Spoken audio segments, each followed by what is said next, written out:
السلام عليكم الإخوان. بعد فوز المغرب بتنظيم كأس العالم 2030، فوزي القجا يخرج بتصريح، أول خروج إعلامي لفوزي القجا، يخرج بتصريح عن تنظيم مقابلة في الدار البيضاء لتهيئ لكأس العالم 2030. بالذكرى المئوية في الأوروغواي والباراغواي، لأن الكأس العالم الأولى انطلقت هناك في 1930، وبالتالي فكأس العالم التي ستنظمها القارة الأفريقية ممثلة بالمغرب مع القارة الأوروبية، كما قال جلالة الملك حفظه الله، ستحمل دلالات حضارية في منطقة غنية بالإرث الحضاري. تتويج قلتها في القاهرة للزملاء، تتويج لمسيرة تنموية يقودها جلالة الملك نصره الله منذ أكثر من عقدين، أظهرت وأبهرت العالم باستثنائيتها، بإنسانيتها، بتلاحم مختلف شرائحها.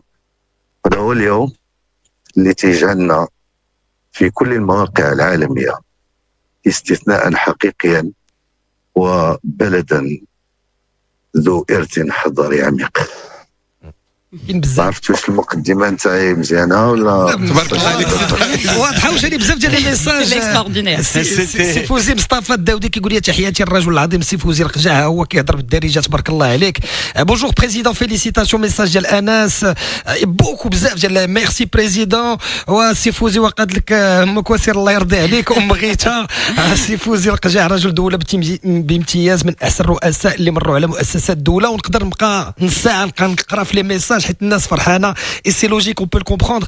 غادي يبدل هذا الشيء اللي واقع وهذا الشيء اللي غنضمو من هنا ل 2030. السي فوزي غيبدل الوجه ديال الكره المغربيه وديال المغرب فينالمون. انا كما قلت الحمد لله. اليوم انا شخصيا كمغربي يعني المكانه اللي كيحتلها المغرب،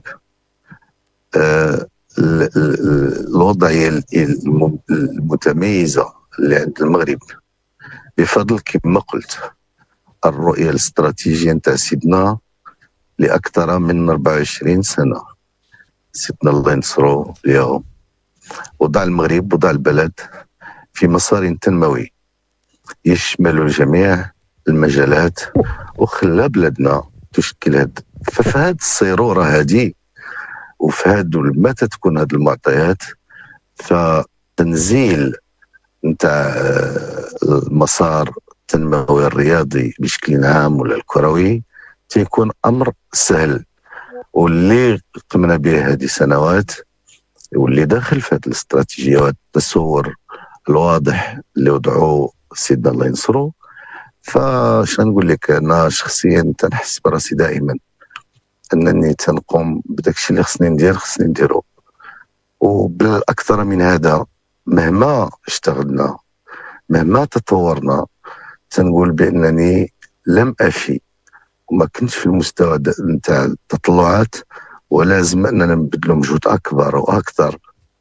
وهذا كما قلت في العديد من المناسبات اقل شيء في حق بلد كبير يقوده ملك عظيم، وفي تلاحم وتناغم انتشر المغرب بينه منذ قرون، تلاحم عميق بين الملك والشعب.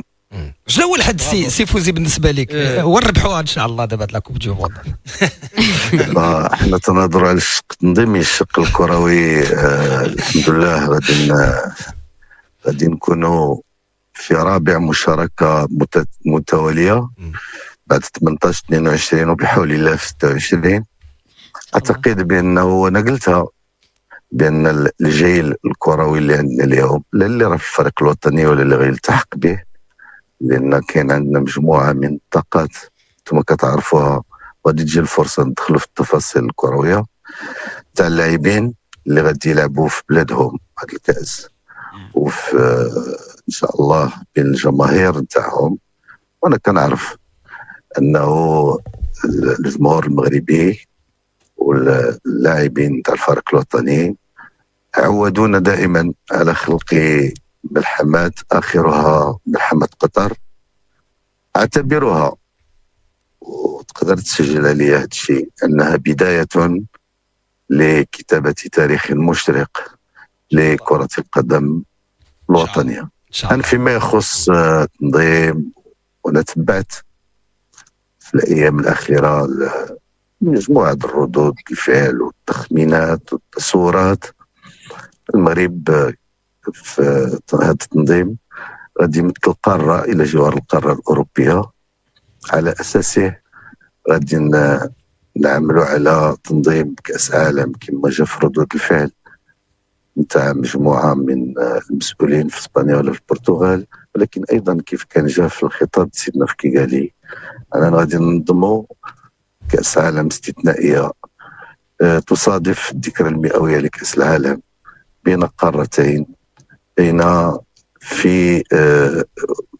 ضفتي البحر المتوسط، الغنية بالحضارة، الغنية بالتاريخ الحضاري والبناء نتاع الحضارات الإنسانية. نتمنى من الله سبحانه وتعالى أننا كمغاربة نكونوا عند حسن ظن تاع سيدنا الله ينصرو في هذا المسار، وتكون هذا كأس العالم إضافة جديدة لإعطاء المسار النموي الذي يقوده جلالة الملك زخما أكبر وأسرع، حتى إن شاء الله المغرب يرسخ هذا الاستثناء كما قلت في المنطقة وفي الساحة العالمية. وكنظن بأن المغاربة كما عودونا بقيادة سيدنا الله ينصرو قادرين على رفع كل التحديات، أثبتوا ذلك في العديد من المناسبات.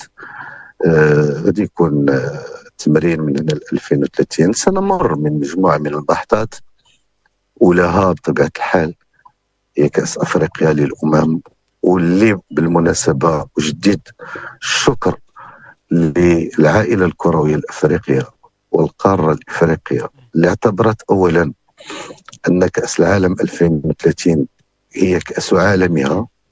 كل الإخوان الممثلين نتاع القارة لا في فيفا ولا في الكاف عبروا دائما في مقدمتهم الرئيس مغتابي على أن كأس العالم اللي تقدم لها المغرب هي كأس العالم تاعهم، هي كأس العالم اللي كتعني المليار أفريقي، وهذه هي الحقيقة، وهذا هو المغزى اللي كان مشى في الخطاب وفي الإعلان تاع سيدنا الله ينصرو.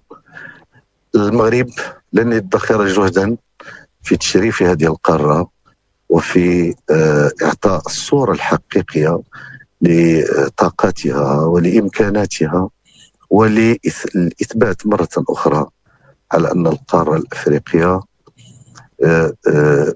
بإمكانها أن تكون مشاركا فعالا في بناء الحضارة والتطور الإنساني. شكرا لهم على مساندتهم لا القبلية ولا أيضا مشاركتهم إن شاء الله، واللي غادي تكون فعالة. قلت المسار غادي ينطلق 2025، غادي تكون كأس أفريقيا استثنائية بكل المقاييس، والتي أجمع الأفارقة على أن شرف تنظيمها ما يمكنش يكون أمر للنقاش، وكان الأمر كذلك.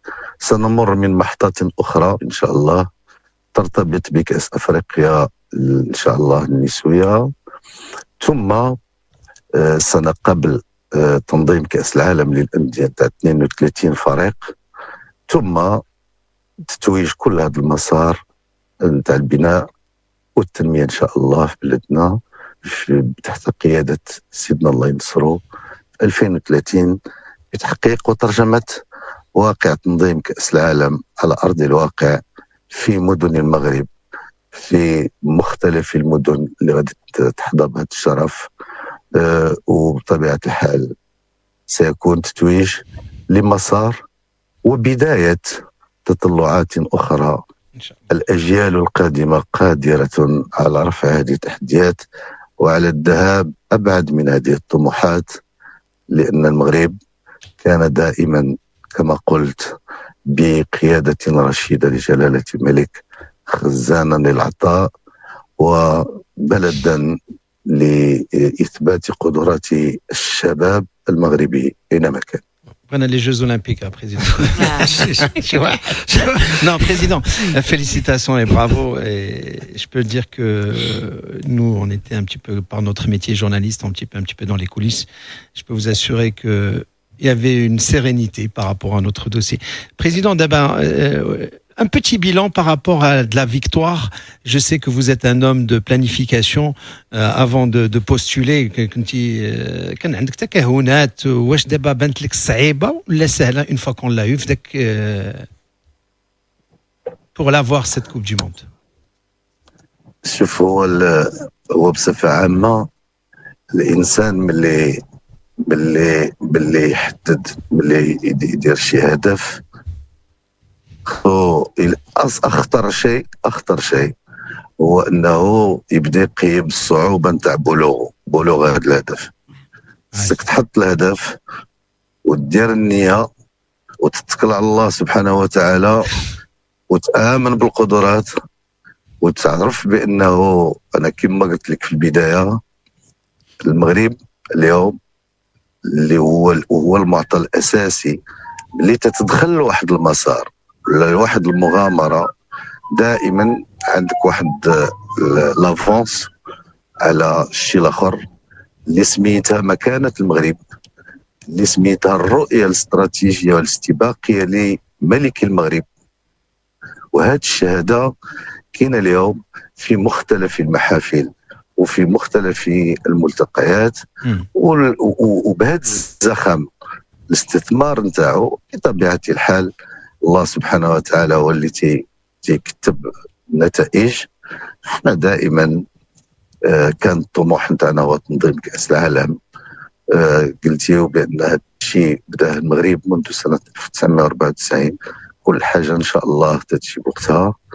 2030 المغرب سينظم هذه الكأس فوق أراضيه بحلة كأس العالم الجديدة اللي هي 48.